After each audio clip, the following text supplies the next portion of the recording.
everything that he's about to give us as far as knowledge and comprehension and everything is just purely out of this man's heart to begin with. So I just really want to start off like that. But again, y'all are about to learn from somebody who actually has mentored the majority, I would say 90%, almost damn near 100% of everybody in here directly or indirectly, and is the main reason into why honestly Powerhouse is Powerhouse. And I can really gladly be able to say that. This is somebody that has over a decade worth of experience within the markets. And is somebody that whenever I listen to him in Go Live on Go Live, I remember roughly about 4 years ago, whenever I first encountered what is now the TradeHouseLaunch.com, at the time being the bounce back sniper course. I remember just listening to him, and it was really like his advice that really shifted everything for me and made me consistently profitable. And I know each and every single one of you inside of this other side of the call, maybe some of you have already achieved profitability, but the majority of you haven't because the stats are there, right? The stats are always against the traders. And the thing is, you have to listen to those that not only have the results that you want, but also duplicate those results time and time again. And this is somebody who, I'm glad that, he's out here in the area, somebody that, like does those workshops with us out here in Dallas, Texas, and this is the main reason which we are where we're at. And so with that being said, Zachary, you there, bro? Let me Yo, see. yo, yo, yo, yo, what is good, brother? How Yo, we what is feeling? going on? I'm doing blessed. How about yourself? Man, I am doing amazing. It's been a great day.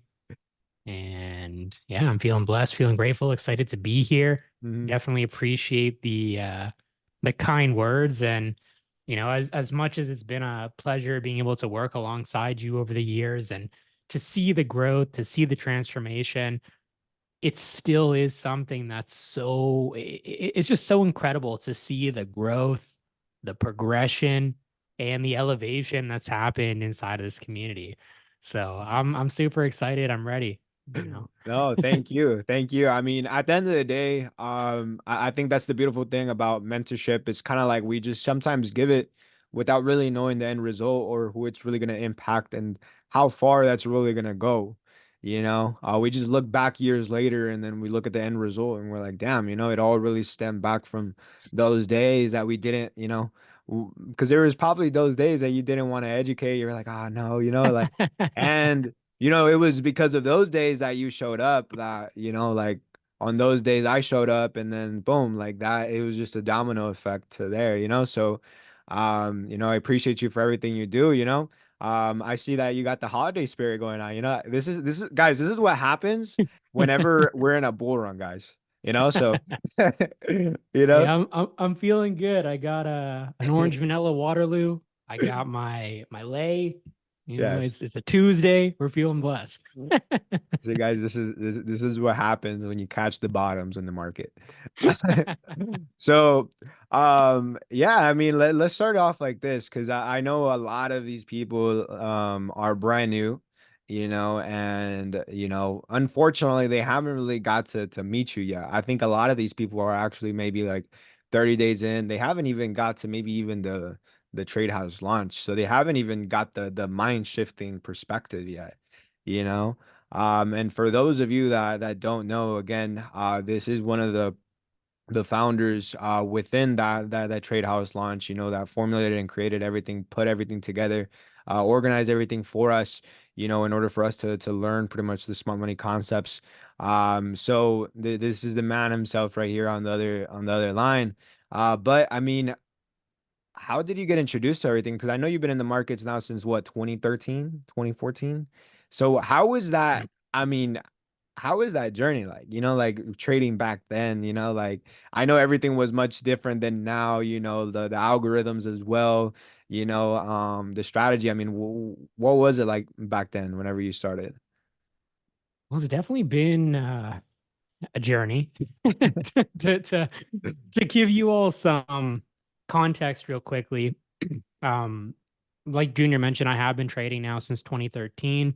So back then, when I got introduced to the markets, I was coming from a place of trying to figure out what I wanted to do with my life. As many of us go through that period of time where you graduate from school, do I go to college and get a degree? Do I go into a trade?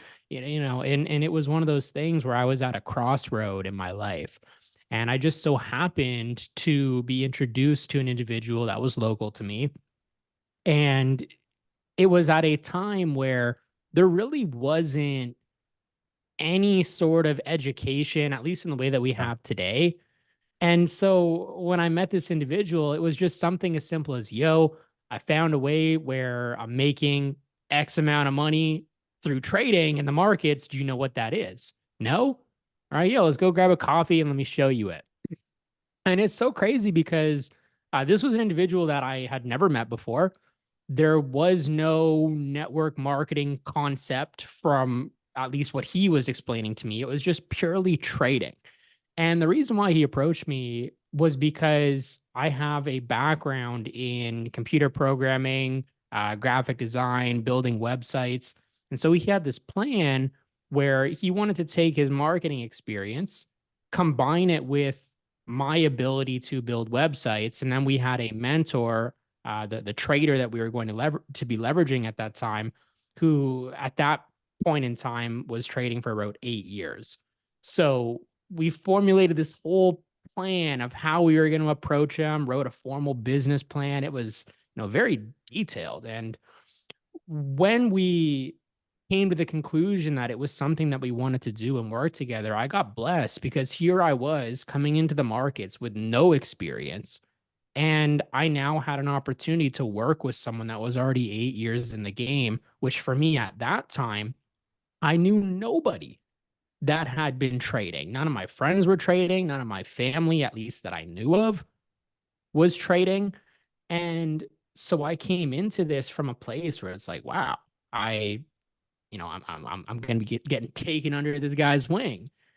Now, for some of you, you might be thinking about that, like, yo, Zach got blessed, you got lucky. And, it's one of those things where I still had to go through my own process. Hmm. All right. It's that whole idea of you can gain the mentorship, you can have access, such as what we got here with the Powerhouse community. The reality is, though, even though we might tell you certain things to do and tell you certain things not to do, you're still going to make your own mistakes. Correct. And so for me, the first 3 years, it was a struggle. Like it was tough. There was no consistency. There was no plan. There was no vision of, is this even going to work out for me? The reason why I stuck through it was A, because of the mindset that I had. And we'll talk about that a little bit later as we go through the call.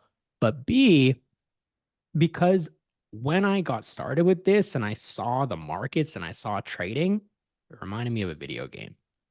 And that realization of, okay, this is where the money is.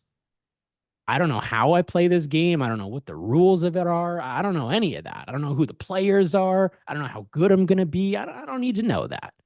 What I do know is I'm going to get good at this.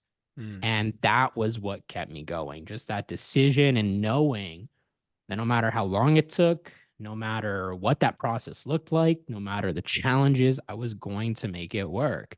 And trust me, there was a lot of pushback, a lot of even from my family, not having really that support, not having that network of people that believed in me and that wanted to see me go to that next level. And so it was, it was a lot of growth. Yep. And looking back at what I had access to even then, we're talking some videos and like that was really it. Yeah, I had the opportunity to talk to a few specific people, but it was nothing like what we have today. There Yep. was no consistent daily education from multiple people. There was no extra Zoom calls that fit into literally anybody's schedule. I was on that call that you did the other night with Nancy. Tons of value.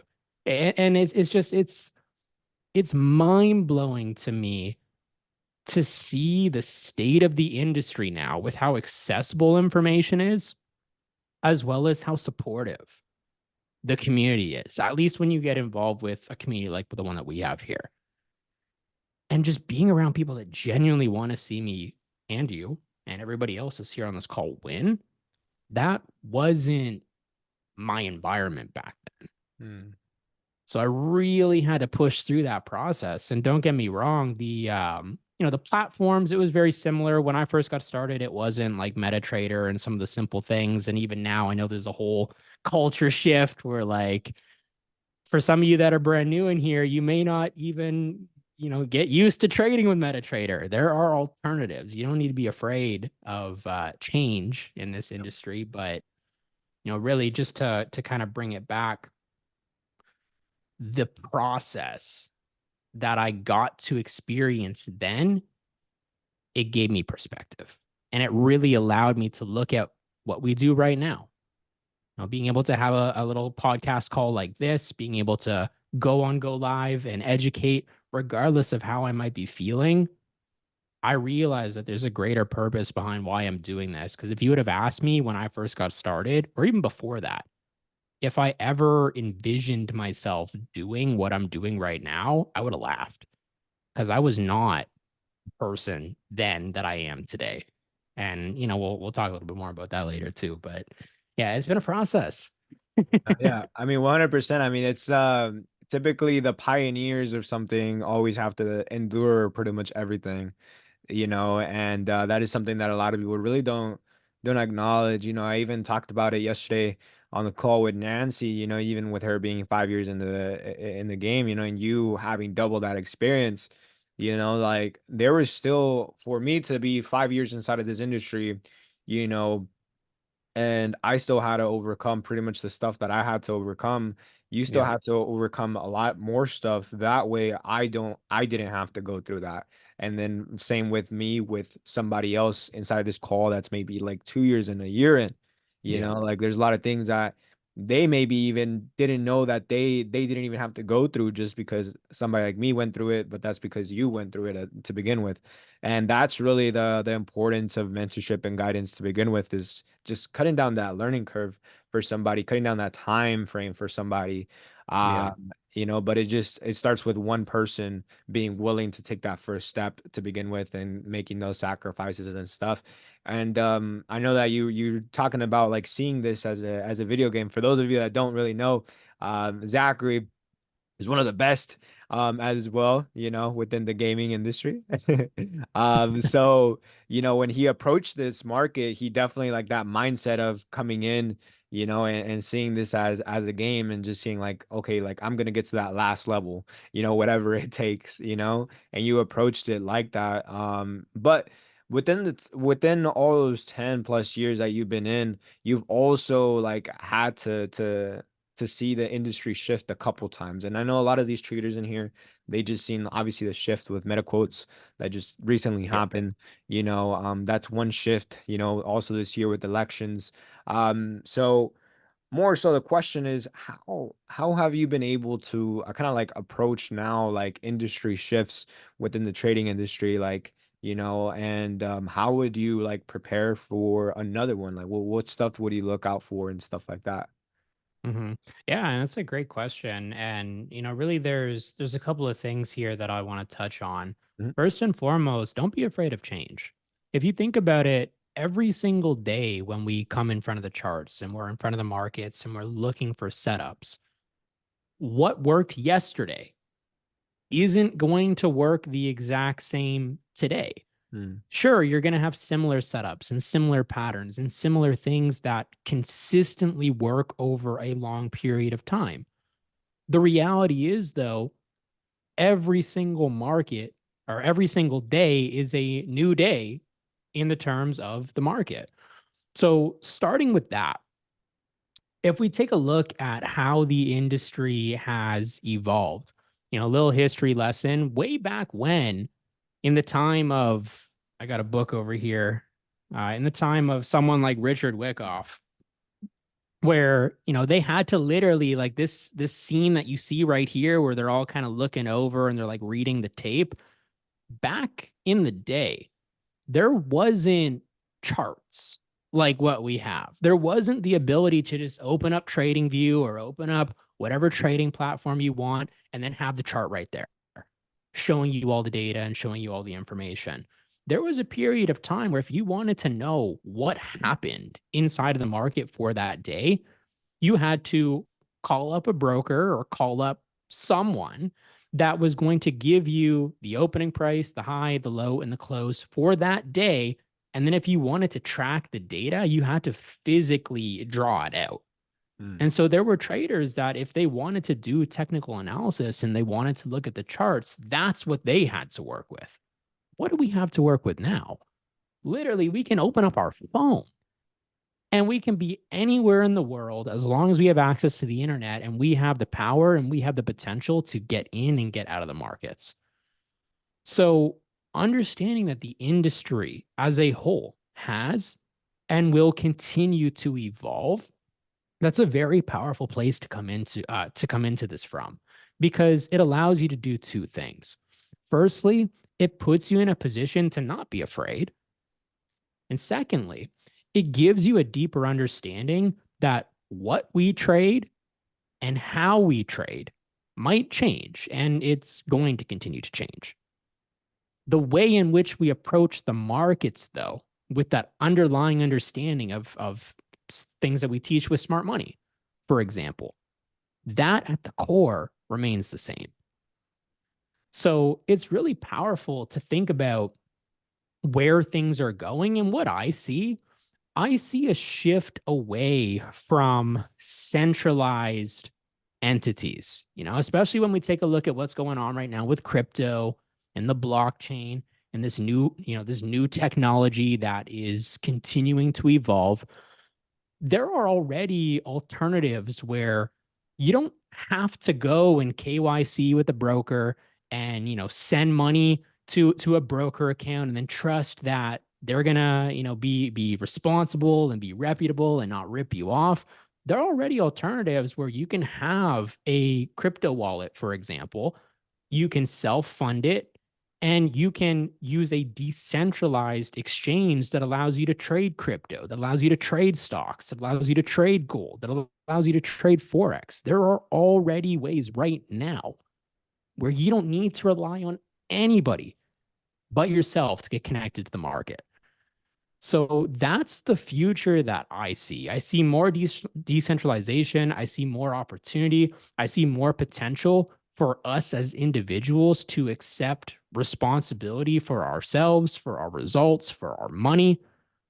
With that, though, the reality is not everybody will. So there are still going to be alternatives, such as what they're doing right now with Bank of America, Chase, Wells Fargo, all pushing to get clearance to be able to be crypto custodians, where we'll hold your Bitcoin for you, we'll hold your ETH Mhm. for you. You don't have to think about it. That's not a road that I want to go Yeah. down. But for a lot of people, that's going to be a very appealing option. So just be responsible, but like I said, the change, it is inevitable. And Mhm. what we trade will change. I was having a conversation the other day about how in the near future we're going to be able to trade, more than likely, we're going to be able to trade water, like water contracts, water futures, similar to how we have oil futures, similar to how we have gold futures, similar to how we have, some of these other markets. Water is a commodity just as much as orange juice, just as much as rice, just as much as wheat, just as much as pork bellies, just as much as some of these other things that are already being traded right now. So, with that change comes opportunity, and I'm Yeah. excited for it. Yeah, no, I'm excited for it. I mean, there's just always more opportunity. That's why you also constantly have to evolve and develop your stuff as well, Yep. which is something that I admire from you is that you consistently still to this day still develop yourself, still are researching, trying to stay ahead of the game, before something happens, which then lands me on my next topic, which is something that Nancy talked about yesterday, in case y'all didn't know, Zachary and the Trade House crew were pretty much the first ones here within the company as well to get in crypto as well to see all these projects and stuff like that. Y'all were the first ones. I mean, Mike Miles being the first one to come up with the Go Live, the whole Go Live concept. Yeah. You guys, the DCX platform back then. Um, Now this was something as well, like, and it comes back to smart money. Y'all were always against the odds. Y'all were always against the odds. I think It's a more good than way to put it. it's a good way to put it because for it was smart money hasn't been popularized, I would say, until probably like last year. I would say like that's whenever the concept has came out a little bit more. But since I came in 2019, I've seen you guys just go against and defy the odds with the crypto industry, Yeah. call the bottoms on that, research projects before anybody else got into them. And also like all deriving from the same strategy that a lot of people would say that back then it would be more of a conspiracy theory strategy, and now believe in it. So like what made you like it's a two-part question, I would say. Like number one, like what made y'all like believe into crypto to begin with, like in the early years, because I know everything was different, and what made y'all like actually like get into the smart money concept strategy to begin with? So I'm going to start with the smart money side of things. When it comes to smart money, the belief that I've always held is that it's more than just a strategy.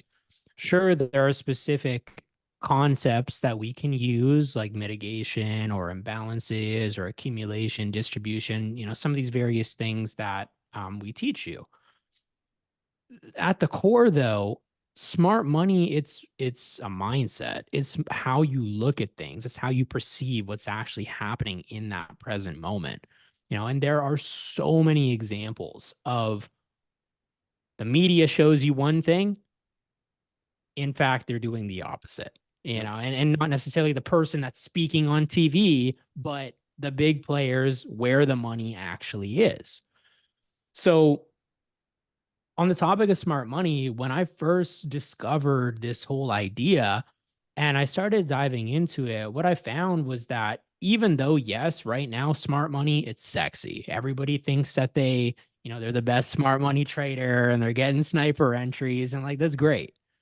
The reality is, though, it's been here, before my time, before Mike's time, before your time. Like it's been here, even all the way back to people like this.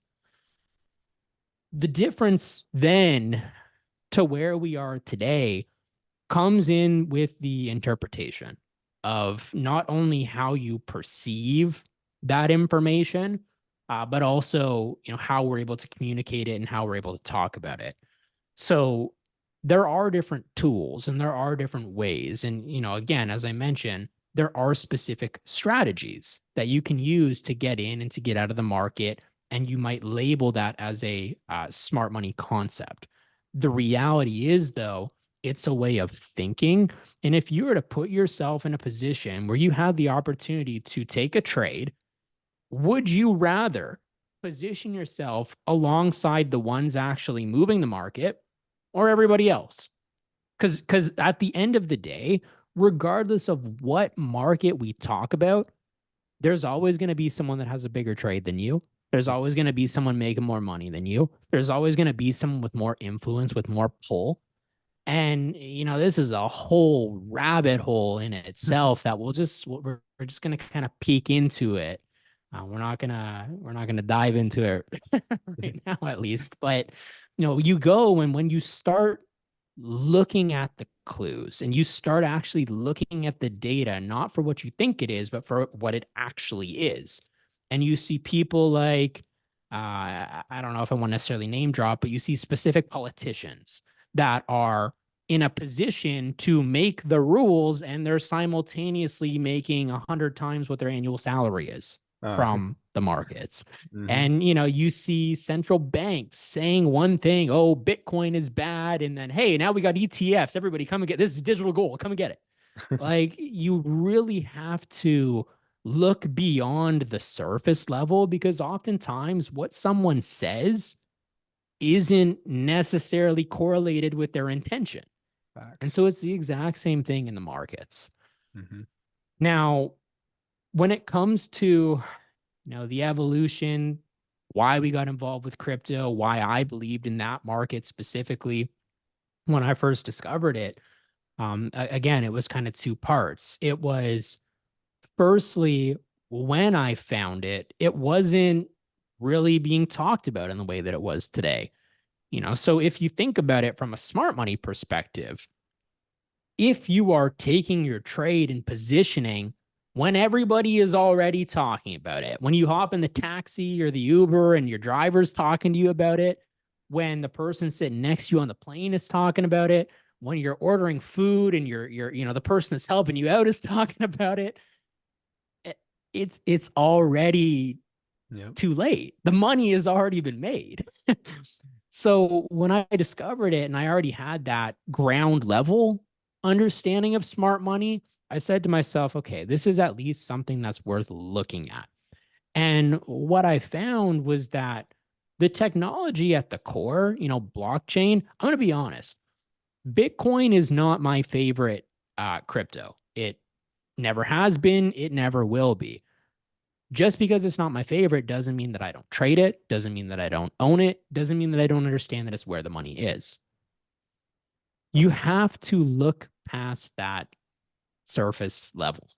And, with crypto, it was really a belief and a vision of what this technology could become. And if you think about it, this is more applicable to stocks than it is with Forex. But even with Forex, we could take the same analogy and we could apply it there as well.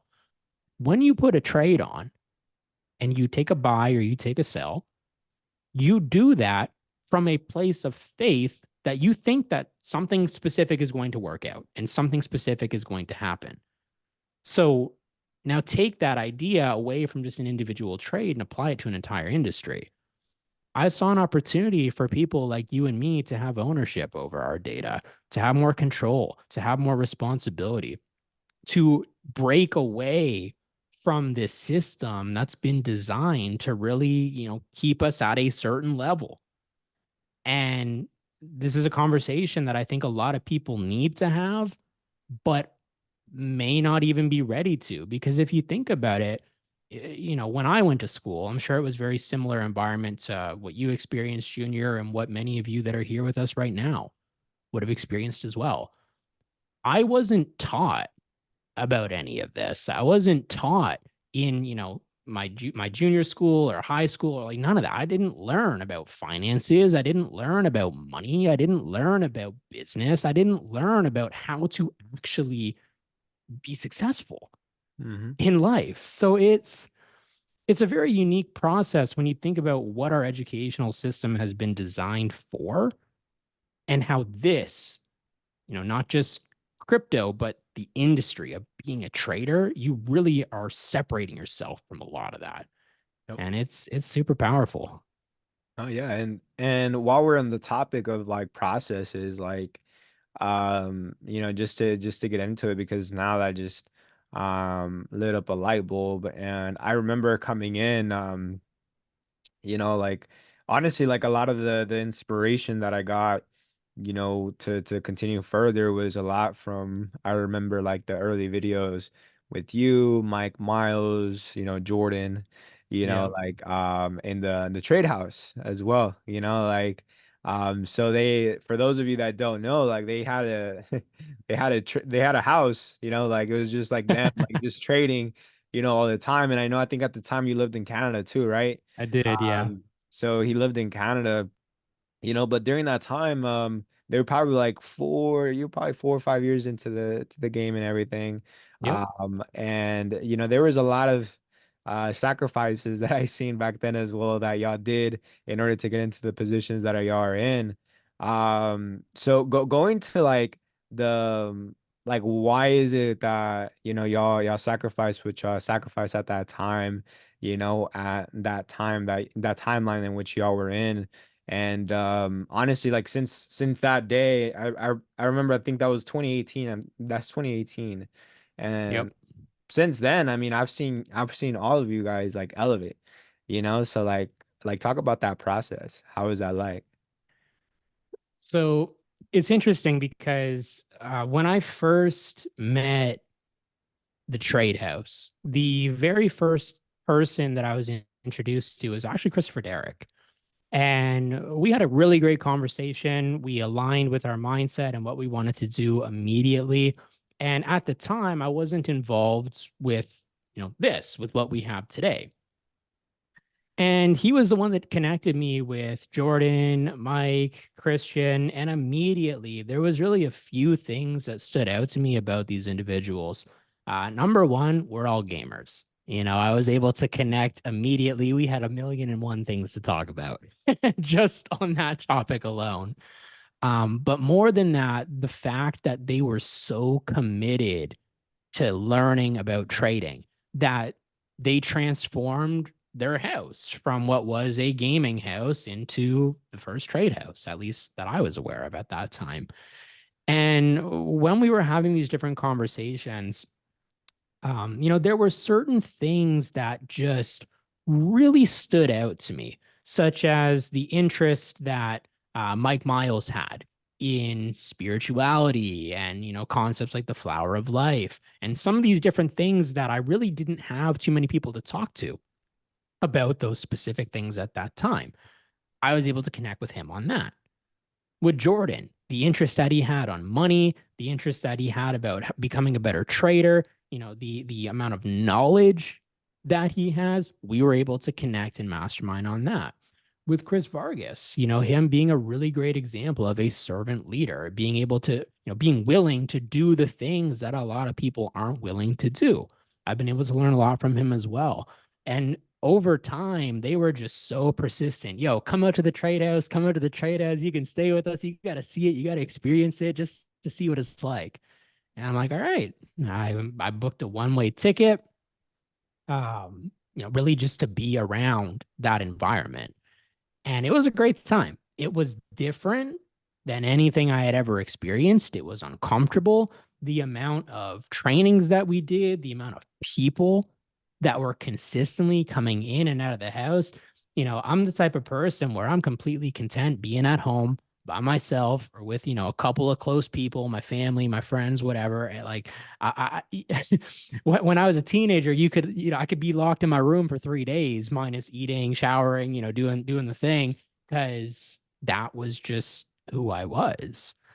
And so for me, then to go into an environment where suddenly I'm around a place where at any given time, on top of the trade house team, we would have 10, 15, 20 other people coming in, sleeping on the couch. There were people sleeping on the floor. Like it was Yeah. wild. Hmm. And the sacrifice, I don't even necessarily look at it as a sacrifice. And the reason why it's two parts.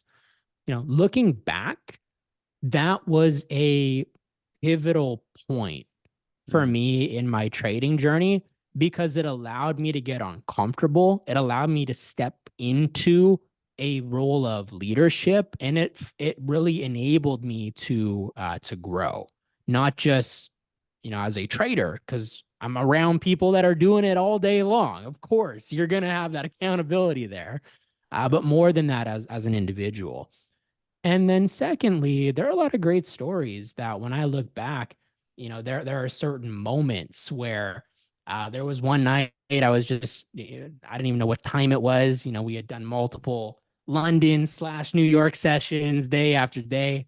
And I went to go take a nap in one of the rooms, and somebody had brought their dog, big Great Dane. We're talking like massive 100 and whatever pound dog.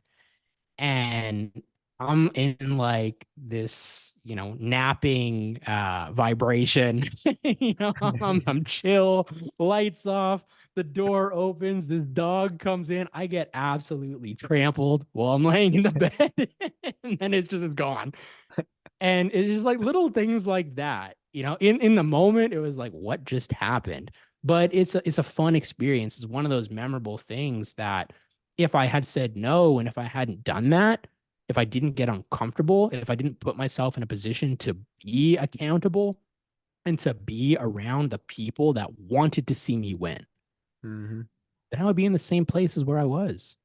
Yep. It's easy to be comfortable. It's easy to be in the same place where you are right now. It's like that story of the dog that's, howling and Mm-hmm. asks the owner and is sitting on a nail. It doesn't hurt that much. Yeah, your situation that you're in right now might not be what you want it to be, but are you willing to do something to make it change? The reality is not everybody is able to say yes. And I was so ready for a change in my life with everything that I was experiencing at that time, beyond, being a few years into the markets, that was what I felt was necessary. And here we are today. It's a part of the process, it's a part of the evolution. Yeah, and I asked that question because a lot of traders, especially nowadays, like it's very easy to just stay at home, make your money, and that's it. It's kind of like you said, like back then, I mean, you like 15 years ago, you would have to call, the brokers. 20 years ago, you had to call the brokers, you had to do all this just to put in a Yep. position, put it down. Now it's like somebody can literally, as long as they have a connection, like an internet connection and a phone, you can Yep. literally just lay down and trade, but the thing is that you're just surrounded around yourself, and you limit yourself to pretty much only your own thoughts, Hmm. your own abilities, and sometimes it takes you taking that risk, getting uncomfortable, being around people that want to see you win, like you said, and Yeah. like just getting committed, like, okay, like this is what we're gonna do and we're gonna figure it out. And that's how I looked at it whenever I came in the industry and I saw you guys did it. And Hmm. sometimes that's why I say we sometimes learn indirectly from people, because I seen that and I was like, you know what? Like I want to create something like that. Like Yeah. I understood at that point that that's what it really took in order to get to success. You know, which now fast forward, like now we're like into 2021, um and into the markets. I think that was probably like the year for a trade house, specifically for you guys, that I seen everything really like shift, Yeah. like in a dramatic way, because like the positions, I would probably say, and you can like talk on it, of course, but from what I've seen, I think that, in my opinion, I think 2021 COVID markets for you guys was that year that kind of like was that confirmational year for all those years of grind. Yeah. Like in the markets, like everything pretty much played out how you guys pretty much anticipated, so what were the things that y'all seen during those times in the markets that made you guys want to position yourselves in there? Well, I think it was a combination of things. Number one, in 2021, there was a lot of stuff happening. Obviously, we were in a period of time where there was a lot of uncertainty. There was a lot of fear. There was a lot of manipulation that was happening in various ways, in various forms. And, when we think back to smart money, there are seasons in the market that are really, really good times to be positioning yourself and to be doing the work, to be putting in the hours, to be putting in the time, to be, you know, responsible with your risk and to do whatever it takes to put yourself in a position to thrive. There are also seasons in the market where it's not that there's not going to be opportunity, but it's a different time. Just like there are seasons in our life, just like there are seasons, spring, summer, fall, winter.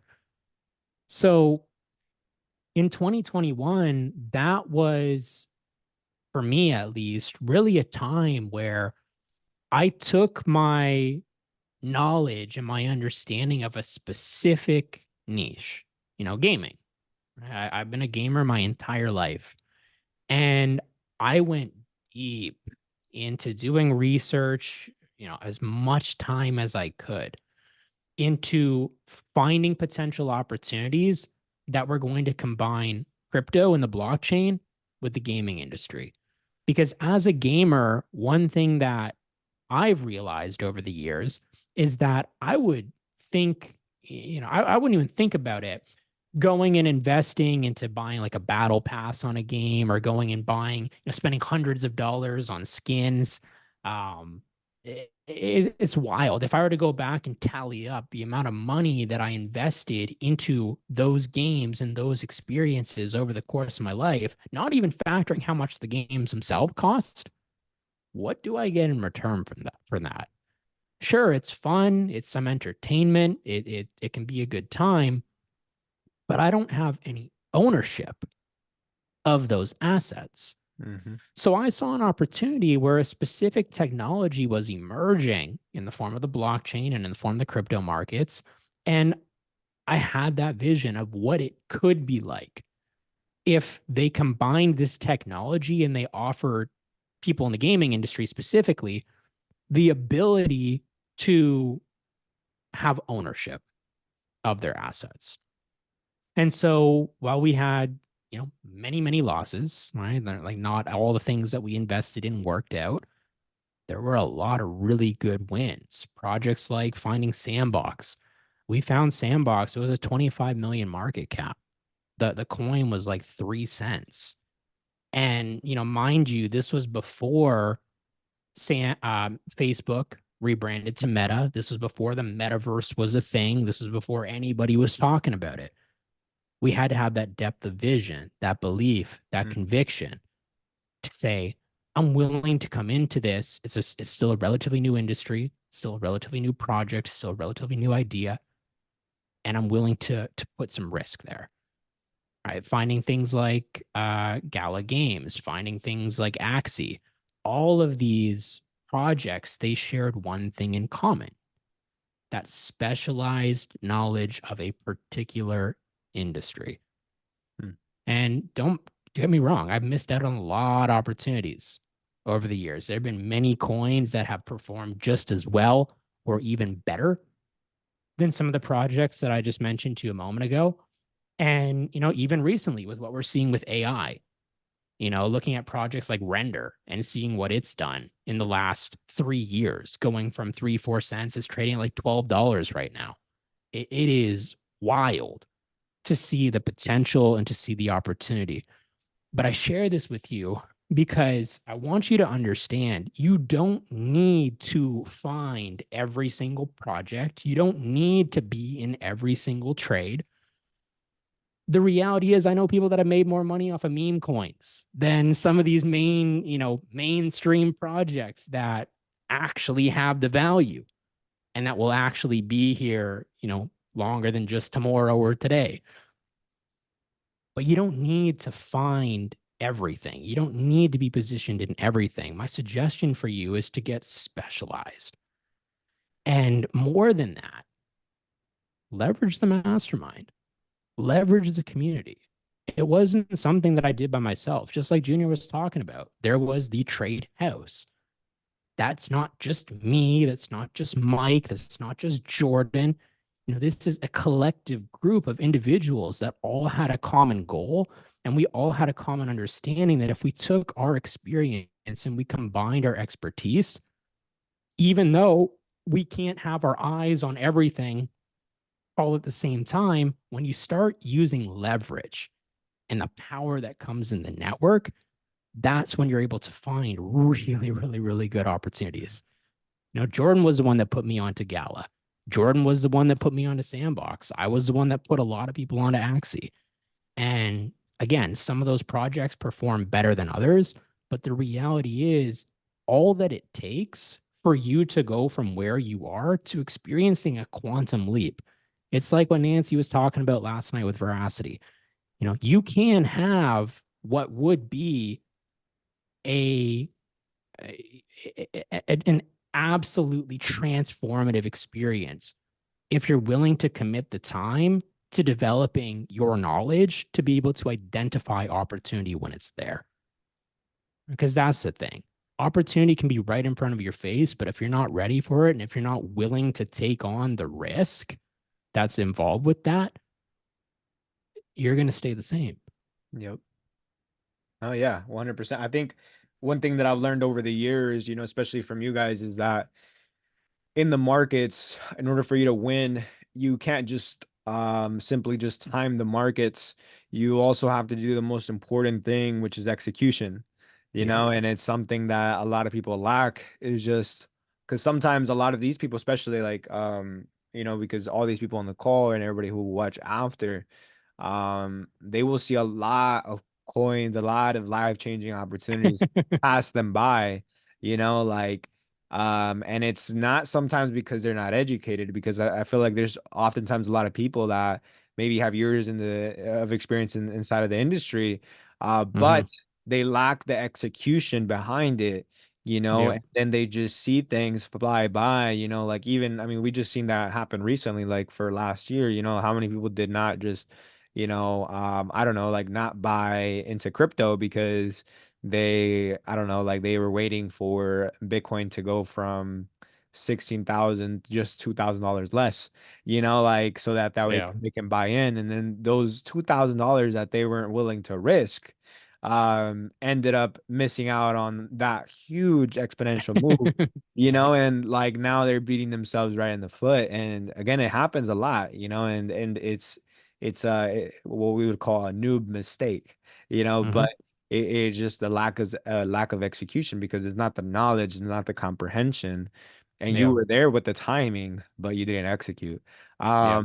So now this transitions on to, the edge, um, because it's like you said, I mean, this past year, I would say smart money has been very popularized, but Hmm. like it's still the percentage of traders that are still profitable is still relatively low. Yeah. And it's always going to be like that inside of any industry. Oftentimes a lot of people get discouraged within the trading industry because they Yeah. see the amount of actual percentage of traders that are able to sustain profitability over a period of time, you know. But that now lands into the question is like, what do you think has set you apart from a lot of other traders, or what have you also seen from the traders that that are profitable, like, Jordan, consistently profitable over the past couple like years? What sets them apart from somebody else just studying smart money concepts as well? Hmm. I think it really boils down to a couple of key things. One is the execution, Hmm. right? And going back to like the sandbox, for example, there was a period of time where we almost missed that because I remember, um, Jordan and I, we were going back and forth trying to get a good entry when it was ranging between 3 and 5 cents, and we were, you know, trying to get that sniper entry in a 3 to 5 cent range. And it's like, okay, when you look at it and you see what that chart did, I think it peaked at like $7 and 15 cents or whatever it was. Does getting an entry at 3 cents or getting an entry at 5 cents really make a difference? It doesn't. So the execution, that's a big part of it. Also having the ability to be patient is huge, Hmm. because I think what happens a lot of time, and this is kind of a culture thing, not just like within Powerhouse, but just within the trading community as a whole. Yep. People aren't willing to have patience Hmm. with the markets, with themselves, with this process. And I think what sets me apart from a lot of other people is a state of mind, the state of mind that I have with this. When I came into this industry, it was with the belief from the very beginning that I was willing to go to college. I was willing to commit 4 years of my time to study and to get a degree. The reason why I didn't go through with that, it wasn't because I wasn't willing to do it, it's because it didn't align with the vision that I had for my life. So with trading, I looked at it from the same perspective. I said, you know what? During that time where I would have spent 4 years in college getting a degree, I wouldn't be getting paid for that. I'd be working a minimum wage job. I'd be investing hours and time into studying. Why should I look at trading any different? If this is one of the highest paid professions in the entire world, if it is where the money is, am I okay with investing at least 4 years of my life into learning the skill set, into learning the markets, into becoming the best possible trader that I could be? Am Yep. I willing to do that? And I said yes. And then what happened when I got to that fourth year, and I was starting to see some results. It wasn't insanely profitable, but it wasn't like I was in deep drawdown anymore. I again looked at it with the mentality of, okay, I've gotten to this point where I now have a degree in trading, hypothetically. What if I was like those people that go on to specialize in something?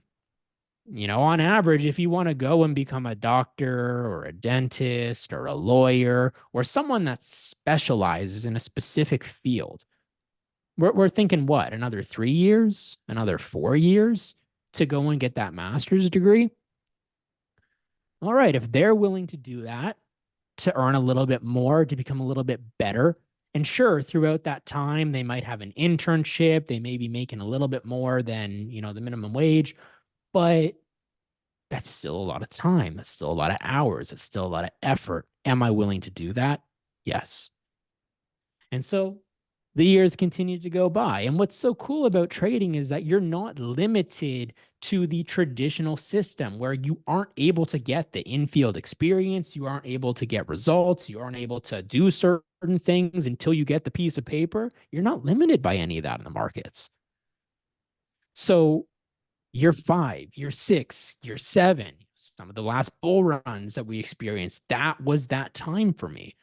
And it was validation that all of the effort that I had been putting in wasn't just working, but it was working really well. And it put me in a position to make some massive changes, not just within my life, but within other people's as well. And so once I got to year 8 and I said, all right, I've successfully gotten my master's in a hypothetical sense. In trading, you're not going to get the piece of paper, you're not going to get the degree. I know that in today's industry, there are funding opportunities and there are just things that I didn't have access to back then. But the reality is, I had to hold myself accountable through that process, leveraging my own discipline, my own work ethic, the community that I had built around me, the people that I was surrounding myself with, right? It's a combination of all of that. And getting to year 8, experiencing everything that I'd experienced up until that point, not just within my own results, but within the amount of success stories of people that I'd been able to work with that had just completely transformed their entire paradigm. I said, okay, am I willing to continue to do this?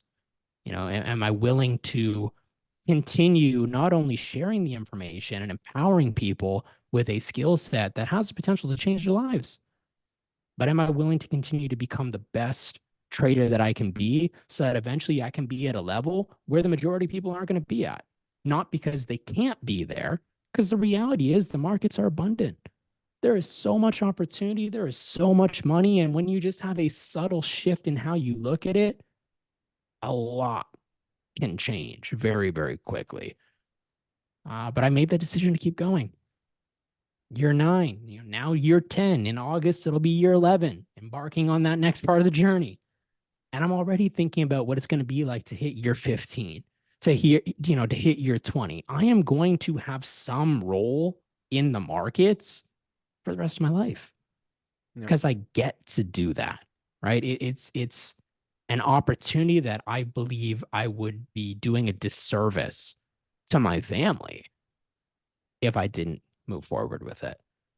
And so it's that perspective, right? And one of the things that I think holds a lot of people back, and I'm sure you would agree, Junior, from the amount of people that you've been able to work with and help over the years, is losses, Yep. right? What happens when you blow an account or two or three or five? What happens when you go on a I think Nancy said it was a 9 month losing streak. Yeah, like I might be yeah. wrong with the exact amount of time that she said, but I can't say that I ever went on like a 9 month losing streak with no blues. But there was some time, a couple of years where I was in deep drawdowns. Yeah. I was the professional depositor. It wasn't cool. Yep. But those losses are what hold a lot of people back, not just from me being able to go to that next level in the trading journey, but from being able to push forward, right? And to be willing to actually continue doing this. It was 90 days. Okay, well, 90 days is better than 9 months, but still, 90 days, no blues, that sucks. Right? Imagine how discouraging that would be going 3 months without a single winning trade. You probably start thinking, yo, I am not cut out for this. I am not supposed to be a trader. Right? So those losses, they hold a lot of people back. And from what I can see in the chat, yeah, it pays off in the end. Yes, some people are going to do better than others. Some people are going to experience results in a faster amount of time than others. But there's a simple thought process that I'd like to share with you now because it's helped me and I hope that it can help you, regardless of where you're at in your journey. If you're just getting started and you really understand what I'm about to share with you, this has the power to completely transform the way that you will operate moving forward. Because when the losses happen, when the wins happen, it is just a part of the process. And for those of you that have been going through this journey now for a while and you've had your fair share of wins, you've had your fair share of losses, maybe you've withdrawn a couple of times, maybe you've blown a couple of accounts. I hope that this subtly shifts your perspective and gives you the opportunity to be able to look at the opportunity we have right now at this time differently. And so here it is. When losses happen and that money leaves your account, it's still there. Physically, no, it's not in your trading account, but it's still there in the markets. Just because it went out of your account and you experienced a loss in that moment doesn't mean that the money vanished. It doesn't mean that the money evaporated. It doesn't mean that it got burned off the face of the planet. It's still there. And so you can think of the markets as this big pool of money. It's just floating around, it's everywhere. Some days you're going to put your hand in, you're going to pull it out, and there's going to be nothing, right? You don't find a setup. There's nothing for you. You sit out of the markets. Some days you're going to put your hand in. As you're trying to pull it out, you clip the side, and it's like, oh, I got to go and I got to get this fixed. And, that's the loss that came out of your account. Other times, you're going to put your hand in there, you're going to pull some out. Sometimes it's going to be a single bill, sometimes it's going to be a stack of them. But that money, when it flows out of your account, it's still there. And it's going to remain there until you're ready to receive it again at a future point in time. Mm. And often what happens is it's the compound effect. When the money comes out of your account, if you just look at it from the perspective, oh, that was a loss, and you don't learn anything from it, then that doesn't position yourself to be able to grow and to be able to transform and to be able to avoid making that same mistake in the future. If you find the lesson and you look for the gold in that loss, it empowers you to be able to move forward with that compound effect in mind so that next time when the money does come back to you into your account, not only does it come back, but it comes back multiplied. Right. And that's where we get into the whole topic of reward to risk and being responsible with your trading. But it is a mindset of how you look at it that, in my opinion, is going to either put you in a position to continue moving forward and to persist in the face of adversity, in the face of those losses, or to quit. Trading is not something, in my opinion, that you just try out. Yep. Junior, out of everybody that you know and out of everybody that you've worked with that wanted to try trading, how many of them have stuck with it? Man. Yep. You either learn the skill set or you don't. There is no middle ground for it. Mm-hmm. If you half-ass it, what type of results do you think you're going to get? Barely any at all. You might hit one or two singles, you might have a couple winning trades, and that's it.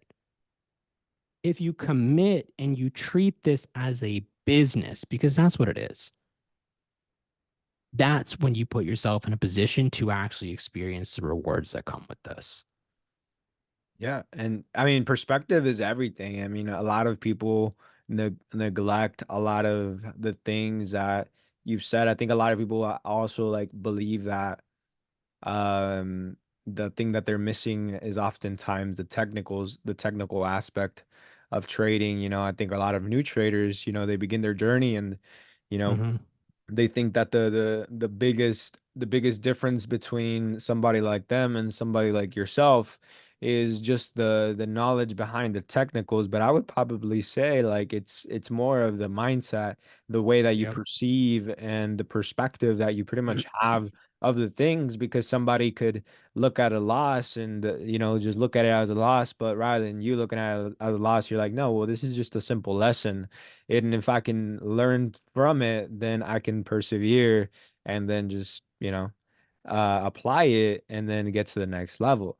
Because a loss isn't a loss till you quit. So it's like that reference that you said is very key, because it's like if you just simply quit, then yeah, the money just gets left there in circulation and then somebody just takes it. Like somebody that Yep. persists takes that money. But if you persist, if you go through it, then yes, you'll take that money. And this lands me on my last thing, my last question for you is, like now that we are, experiencing like this massive bull run, and I think that this video will actually be replayed a couple times as well, in the future, and will have to be utilized for future reference, because um damn, I already know what's coming in the market. A lot of, FOMO is going to come in. A lot of people, maybe are going to be able to get some lucky plays in the market, and make a lot of money.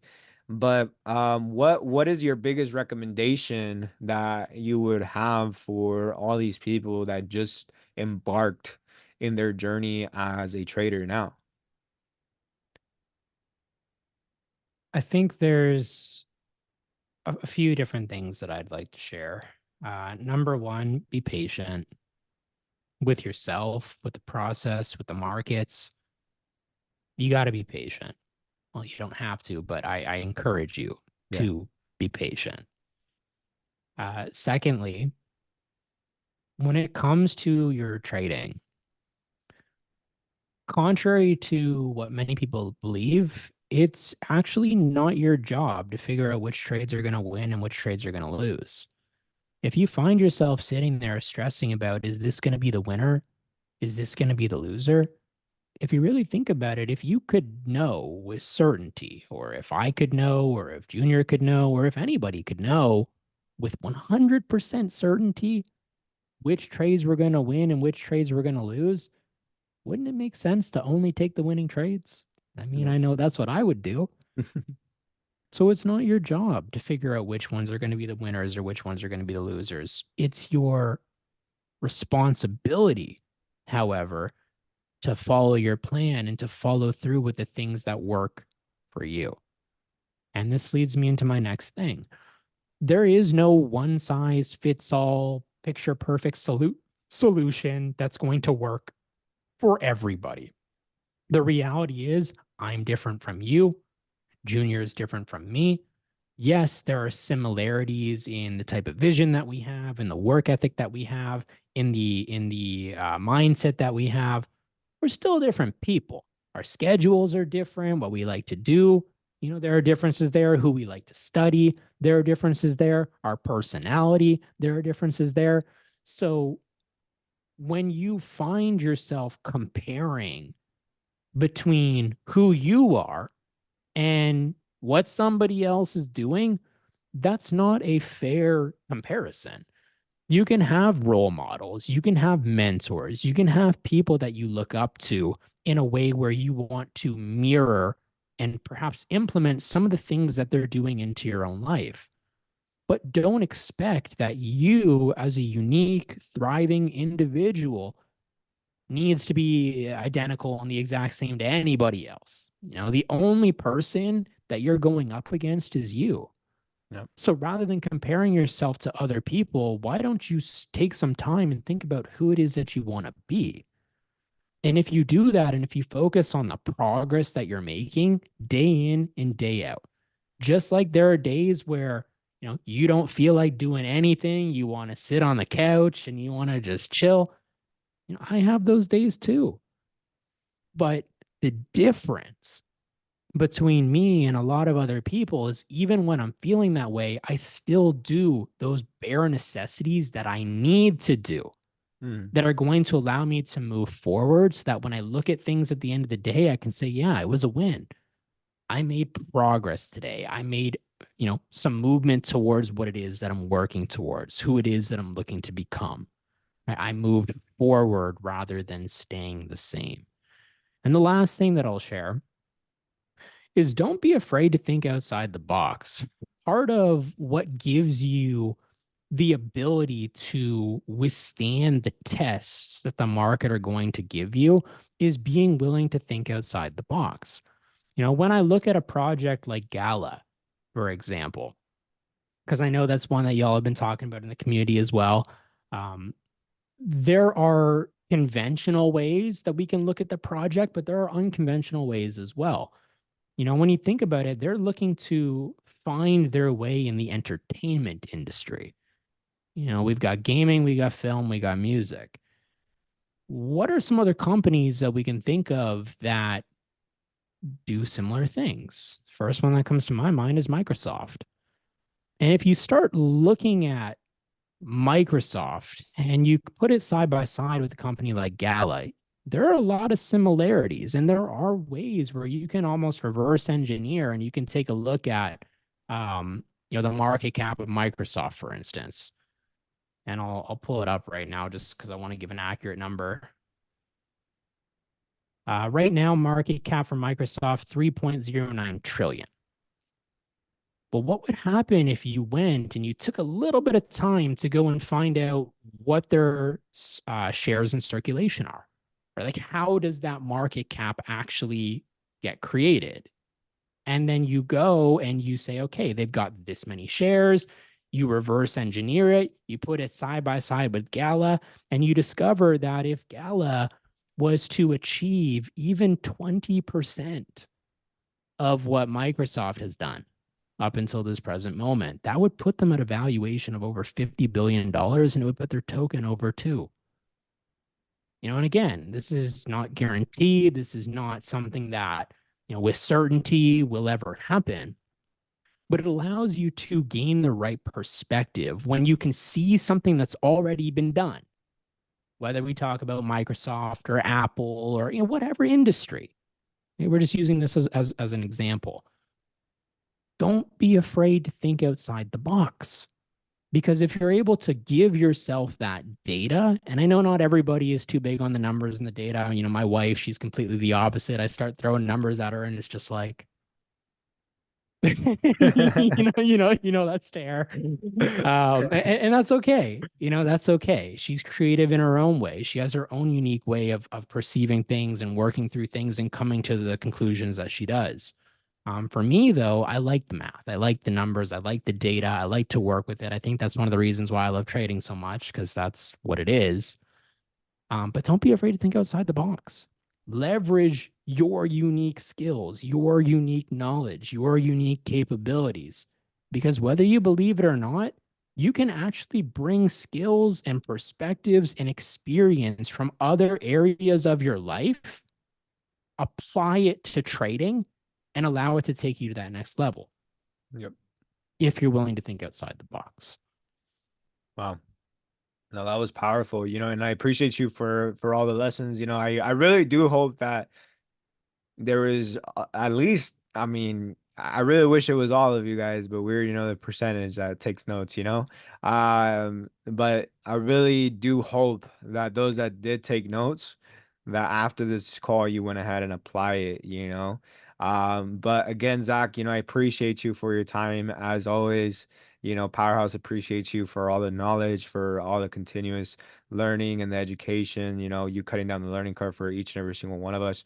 But other than that, guys, y'all stay blessed. Y'all have a blessed day, and let's run it up.